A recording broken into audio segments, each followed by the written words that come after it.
hadir, juga seluruh masyarakat Indonesia, karena Hilda Pelantikan itu bisa sukses 2 kali, dan saya rasa Indonesia patut bangga dengan event MotoGP. Banyak yang bekerja di sini, ya Marshall juga membantu sekali, terutama ketika Rara mau masuk kan dibantu Marshall naik motor. Jadi kita bisa, Indonesia harus bahagia. Makanya saya berani untuk membawa petir bersama saya. Jadi waktu kemarin itu petir di jalan itu saya geret ke arah sana.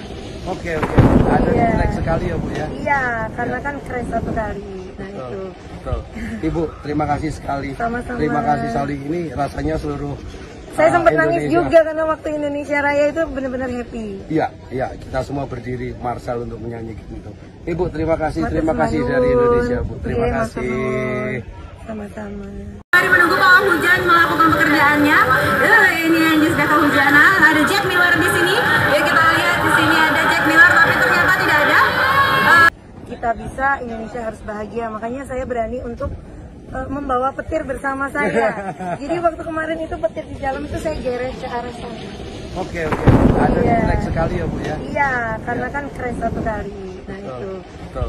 Ibu, terima kasih sekali. Sama-sama. Terima kasih sekali. Ini rasanya seluruh saya sempat nangis juga karena waktu Indonesia Raya itu benar-benar happy. Iya, kita semua berdiri Marshall untuk menyanyikan itu. Ibu, terima kasih dari Indonesia, Bu. Terima kasih. Bismillahirrahmanirrahim. Assalamualaikum warahmatullahi wabarakatuh. Sedang viral di Mandalika MotoGP itu ada seorang yang disebut sebagai pawang.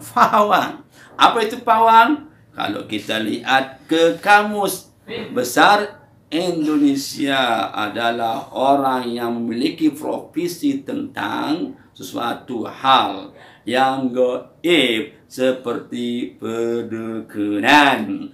Tapi apakah pawang yang disebut di dalam video yang pernah itu sebut pawang atau tidak? Kalau begitu kita lihat ada di bahasa Arab dulu ya. Pawang dalam bahasa Arab ini sama, disebut dengan 2 istilah. Pertama kahin, dan kedua arraf. Kahin dan arraf. Kahin dalam istilah fikih atau istilah bahasa Arabnya kahin, yaitu orang yang mengetahui sesuatu yang akan datang tapi gaib.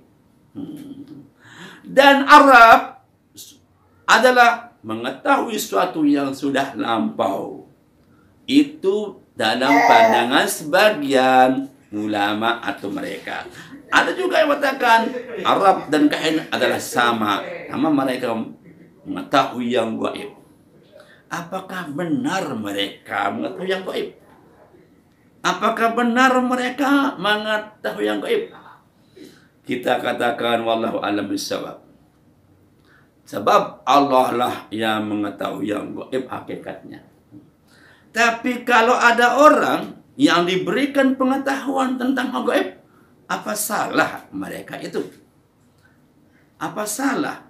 Karena manusia dikuasai oleh Allah Subhanahu wa Ta'ala, Rabbul Alamin.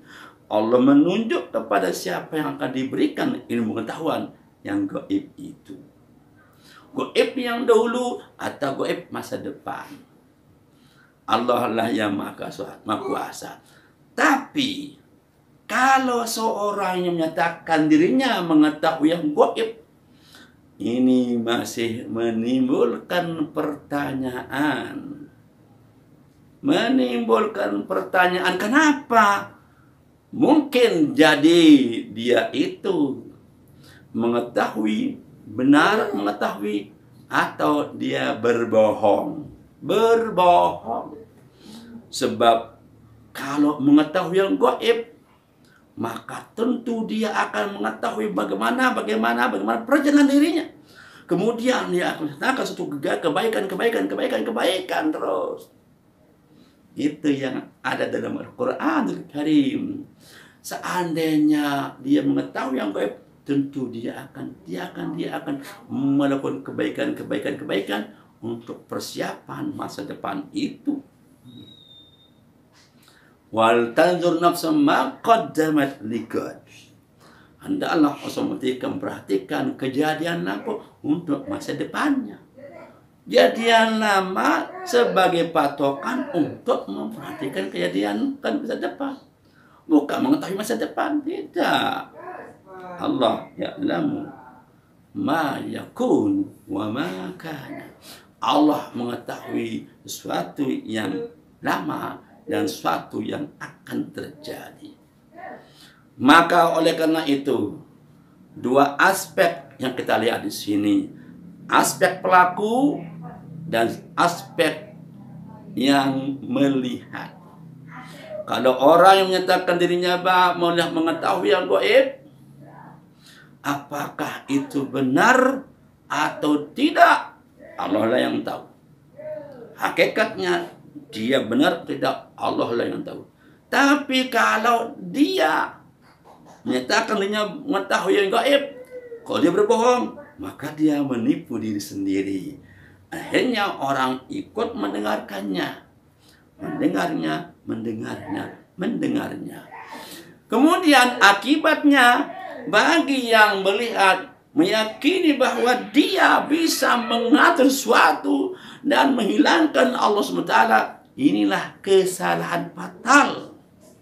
Karena meyakini bahwa dia yang bisa, padahal tidak bisa. Rabbul Alamin, Allah mengaturnya. Bukan dia yang bisa, Allah yang mengaturnya. Oleh karena itu, kesalahan besar bagi para penonton yang menyatakan bahwa dia bisa mengatur sesuatu ini yang gaib. Yang gaib itulah disebut dengan kahin yang gaib, sesuatu yang gaib. Arraf, sesuatu yang gaib tapi sudah berlalu. Kalau al-kahin, sesuatu yang gaib yang akan datang.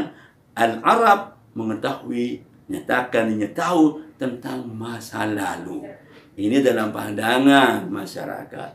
Oleh karena itu, kesalahan besar kalau kita meyakini bahwa itu benar. Dalam sebuah hadis Rasulullah SAW, yang artinya kalau orang itu datang kepada kahin, nyatakan tahu, kemudian yakin bahwa itu benar, jadi maka sholatnya tidak terima 40 hari. Kan ancaman besar itu. Sangat besar kalau kita yakin bahwa dia bisa. Sangat besar, yakin. Bisa begini. Tidak. Yang sebenarnya adalah Allah memberikan orang itu pengetahuan. Allah memberikan orang itu satu kemuliaan untuk mengetahui sesuatu yang gaib. Itu bisa jadi jaiz, boleh bagi Allah memberikan sesuatu kepada orang lain untuk mengetahui hal-hal yang akan terjadi, boleh. Tapi siapa yang akan dikasih, wallahu a'lam. Itulah terjadi.